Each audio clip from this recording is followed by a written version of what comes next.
All right, so you guys wanted to sink our teeth into the world of vampires. And, but we're going deep with one of the OGs of horror, Nosferatu. This 1922 film Right. still creeps people out almost a century later, Yeah. and we're going to find out why. And to help us unpack this silent film masterpiece, we have a genuine expert on film history and lore. Well, thank you for having me. It's wild how Nosferatu takes these vampire tropes that we all kind of know and makes them something else. Right. It's like a reflection of a world still haunted by World War I. Yeah, it's 1838 in Wisborg, Germany. Okay. Cobblestone streets, charming old houses. You can practically smell the baking bread, hear the horse-drawn carriages, but there's this underlying sense of dread, right? Like something sinister is lurking. Totally, like just under the surface. Yes. Yeah. The film sets up this contrast beautifully. You've got this idyllic town, but there are whispers of this dark legend swirling around about a remote castle in the Carpathian Mountains, the home of Count Orlok. And that's where we meet our boy Thomas Hutter, Okay. our ambitious real estate agent. Ambitious. A man of logic and reason who gets tangled up in a deal with this Count Orlok. Oh, boy. You'd think he would have at least watched one episode of House Hunters and steered clear? Right. At least one. But that's why we love him, I guess. The brilliance is how they play with what we're expecting, you know? Hutter dismisses the warnings as, like, superstitious nonsense. He's above that. At first, he's a modern man. Right. He doesn't believe in old wise tales. But he's walking straight into a nightmare. And every step of the way, there are signs. Oh, yeah? Like ominous signs. Oh, yeah. What kind of signs? Villagers whispering warnings. A terrified carriage driver who's like, nope, I'm out. Yeah, I'm out of here. It's like the closer he gets to the castle, the heavier the atmosphere. Totally. Just reading the description, I'm already hooked. It's true, though. They really use the slow build. Yep. Every shadow, every facial expression, every little thing just makes it worse and worse. Totally. And then finally we reach Castle Orlok. Give it to me. What's it look like? Paint us a picture. So picture this. A place where even the air is heavy. Oh. The castle is all jagged, almost skeletal. Ooh. Like it's been decaying for centuries. Inside. Cold, stale, this musty odor. It's like the castle itself is a vampire Right. feeding off the life around it. Totally. And then there's the Count himself. Count Orlok. I mean, come on. One of the most unforgettable monsters in cinema. Tall, skeletal, with these crazy long fingers. Oh, God. These sharp, rat-like features. I mean, those eyes. Yeah. Growing. He embodies all our deepest fears. He does. But there's something alluring about him, too, Really? wouldn't you say? This hypnotic quality. And that's where Nosferatu really gets you, that primal fear, Yeah. but also the seductive power of darkness. So Hutter, Mr. Logic and Reason, he starts to notice things. Oh, of course. What does he see? Moving shadows. Uh-oh. Orlok creeping around at night. Oh, no. It's like being trapped in a haunted house. But the house itself is alive. Right. And then he finds that book, The book. the one that reveals the truth about Nosferatu. That book is so important. It confirms everything. It gives a name to the horror. And it lays bare the mythology of the Nosferatu. Creatures of the night Oh, God. who need blood to survive. Talk about a chilling realization. I know. You're stuck in a castle with a vampire, and you've just learned how bad that is. No wonder Hutter gets out of there. He hightails it out of there? He is gone. Desperate.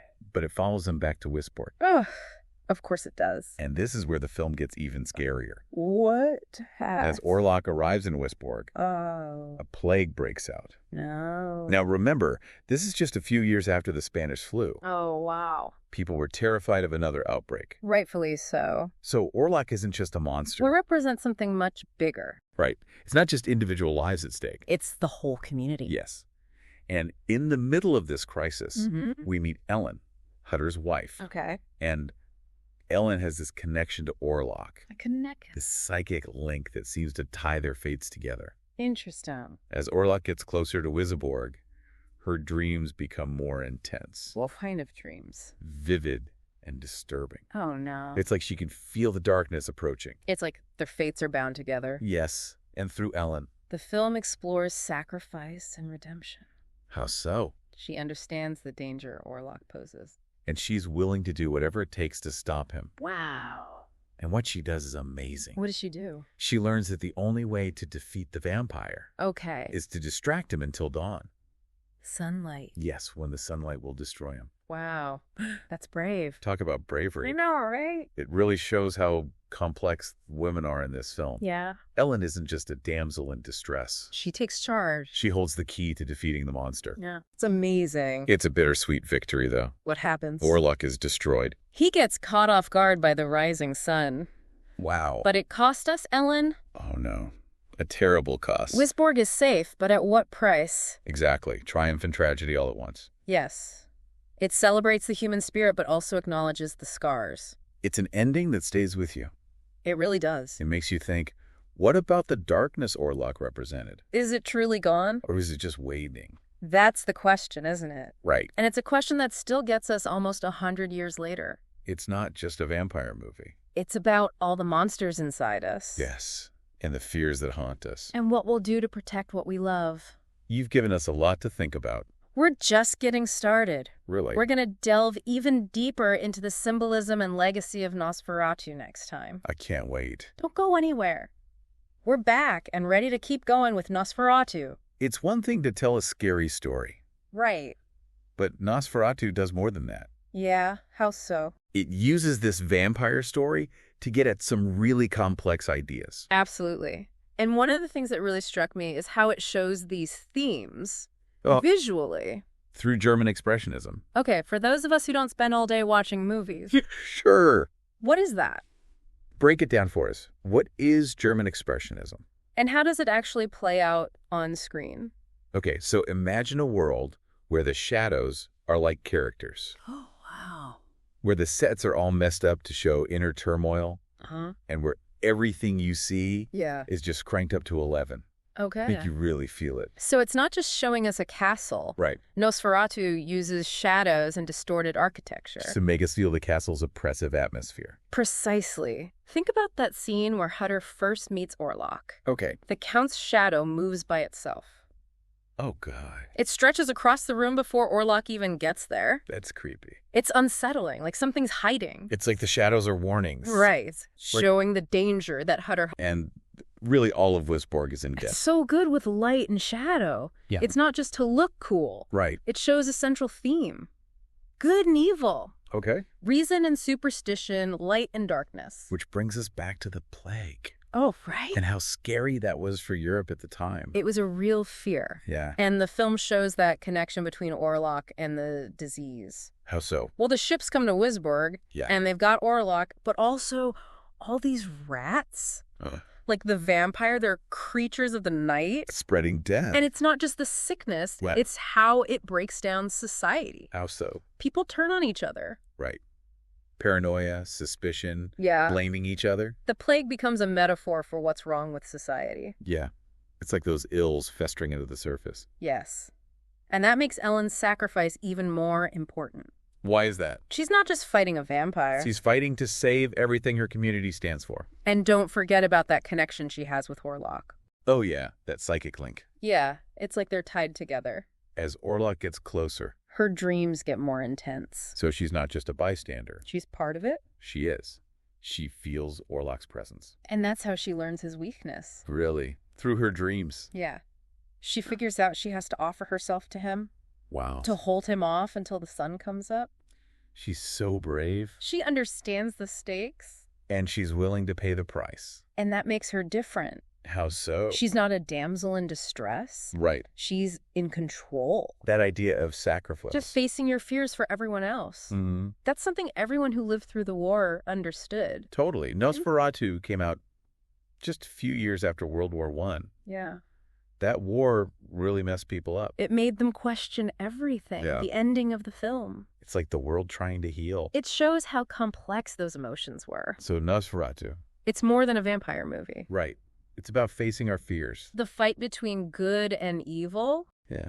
And the sacrifices we make for each other. And it shows how powerful movies are. How so? They can comment on what's happening in the world, and they can use new techniques. New ways of telling stories to really get to the audience. You've given us a lot to think about. But we're not done yet. We aren't. When we come back, we'll explore how Nosferatu has lasted. Okay. We'll see how it affects horror movies and pop culture, even today. Sounds good. Stay with us.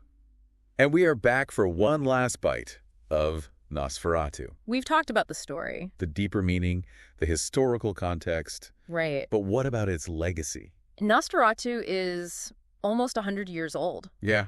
But it's still one of the most important horror films out there. It really is. Why do you think that is? It's pretty amazing how Nosferatu still influences horror movies. It really does. What makes it so timeless? Well, for one thing, it gave us one of the most iconic vampires ever. Mm-hmm. Forget those charming vampires you see these days. Right. Count Orlok is the real deal. He is scary. With his rat-like face, those intense eyes. Just don't remind me. And those creepy movements. Hey, stop. He's like something out of this world. He's the stuff of nightmares, for sure. Exactly.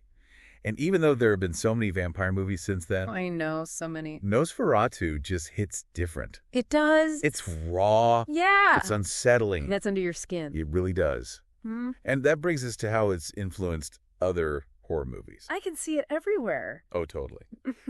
From those dark, shadowy film noir movies Yes. to all those creepy castles and horror films. It all goes back to Nosferatu. It all started with Nosferatu, and it's not just what it looks like. Right. It's the themes, too.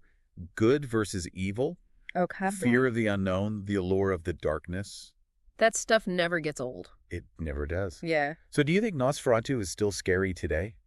I actually think so. Really? Maybe even more so now. Why do you say that? Because we're so used to seeing crazy special effects. Right. We're overloaded with that stuff. Exactly. But Nosferatu. It's simple. Yeah. It's raw. It cuts through all that noise. It gets right to our deepest fears. Exactly. It's like it speaks to something primal inside of us. And you know what? In a world with pandemics and climate change and who knows what else. Right. It feels very real. All those anxieties we have. Nosferatu was already talking about them. That feeling that the world is on edge. Mm-hmm. Like something is out there. It's all there in Nosferatu. And that's what makes art so great. It can be from any time period. Yeah. But it still speaks to us. It shows that some things never change. Exactly.